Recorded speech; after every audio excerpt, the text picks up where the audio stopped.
कम से कम 5, अधिकतम 10। सर, एक आज प्रधानमंत्री नरेंद्र मोदी जी के साथ कॉन्फ्रेंस हुई है, वीडियो कॉन्फ्रेंस। क्या दिशा निर्देश मिले हैं और प्रदेश में अब आगे किस तरह से आप माननीय प्रधानमंत्री जी के दिशा निर्देश का अक्षर से पालन करेंगे। लगभग वही बात है जो आप सबके ध्यान में है, जो मैंने कहा कि हमको लोगों को प्रेरित करना है कि वो एक दूरी बना के रहें, क्योंकि ये रोग थोड़ा ज़्यादा समय तक चलने की संभावनाएं प्रतीत होती हैं। तो हमारी लाइफ स्टाइल इस तरह की हो जाए, हाथ मिलाने की जगह हम नमस्कार करें। घर में हम जब पूर्व हमारी संस्कृति थी, अपन घर के अंदर जाते थे तो दरवाजे के बाहर पगरखी उतारते थे, जूते उतारते थे।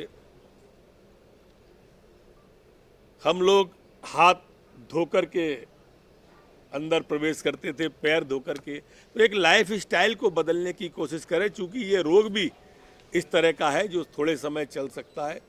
जब तक टीका हो सकता है बहुत जल्दी भी आ जाए, वैक्सीन उसका आ गया जल्दी तो हम जल्दी पार पाएंगे, पर अभी तक जैसी वैज्ञानिकों को सफलता नहीं मिली है, तो सावधानियों के साथ हमको अपना जीवन जीना चाहिए।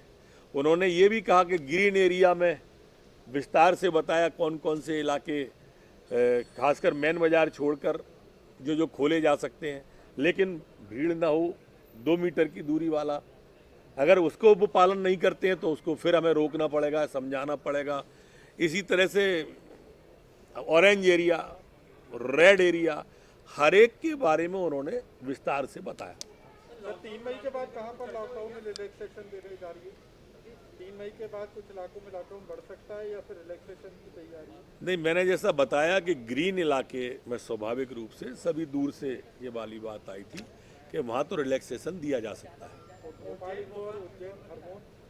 नहीं, ये चारों स्थानों पर तो अभी 3 तारीख तक की स्थिति देखने के बाद ही निर्णय होगा और केंद्रीय निर्णय करेगा। और पूछिए, 2084 सैंपल टेस्ट हुए, उसमें 74 पॉजिटिव आए थे। भोपाल के कल 1000 सैंपल टेस्ट हुए थे,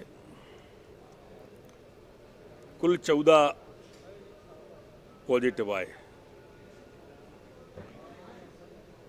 कई दिन बाद ऐसा हुआ कि डबल डिजिट पे आए हैं, वरना ट्रिपल डिजिट पे ही थे।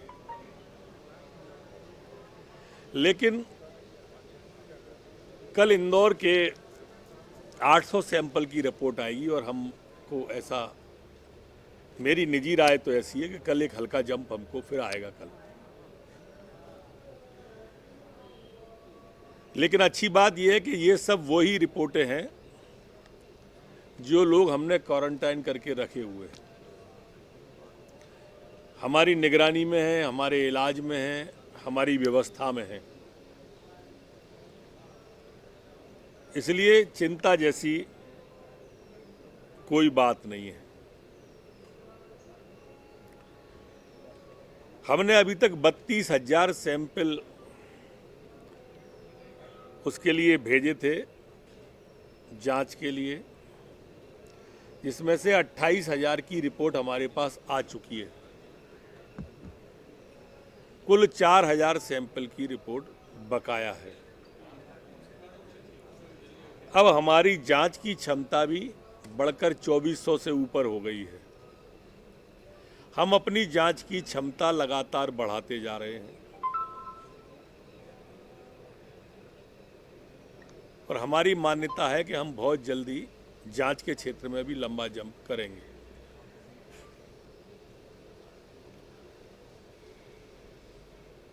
सरकार ने तय किया है, एक वरिष्ठ आईएएस अधिकारी, एक वरिष्ठ स्वास्थ्य का अधिकारी, सीएमएचओ या सिविल सर्जन से ऊपर का, प्रशासनिक क्षेत्र का आवश्यकता होगी तो प्रशासनिक क्षेत्र के अधिकारी, एक ऐसा दल है जो कुछ प्रमुख शहरों में जाएगा और वहीं कैंप करेगा। आईएएस, आईपीएस ये वरिष्ठ अधिकारी होंगे, सीएमएचओ, सिविल सर्जन, जेडी इस स्तर के अधिकारी होंगे, खाद्य के भी अधिकारी होंगे उसमें, इंदौर में भी, उज्जैन में भी, खरगोन में भी, और इस तरह के जो संभावित जिले हैं इन सभी जिलों में जाकर सभी व्यवस्थाओं का सर्वे होगा और ये दल पूरे प्रमुख स्थानों पर जाकर कैंप करेंगे वहीं पर।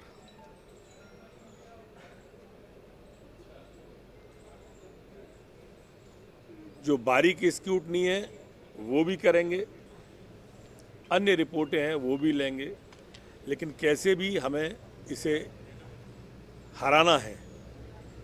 वैसे तो जैसी वैश्विक रिपोर्ट आ रही है,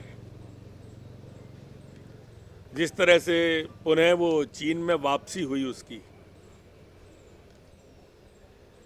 कोरोना की, जिस तरह से बाकी की और सुप्तावस्था वाले लोग भी आ रहे हैं, तो इसमें तो अब हर व्यक्ति को अपने आप में जागरूक रहना होगा।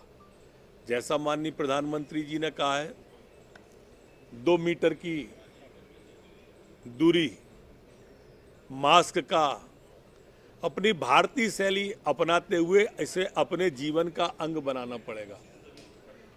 लाइफ स्टाइल के अंदर लेना होगा। जैसे हमारे यहाँ पहले डायबिटीज वगैरह ऐसे रोग हैं जो लोगों के स्वभाव में आ गए हैं, वैसे हम कुछ सावधानियां जैसे प्रधानमंत्री जी ने कही हैं वो हमें सावधानियां देकर उसे अपने जीवन का हिस्सा बनानी पड़ेगी, लाइफ स्टाइल ही बनानी पड़ेगी। ये रोग ऐसा है।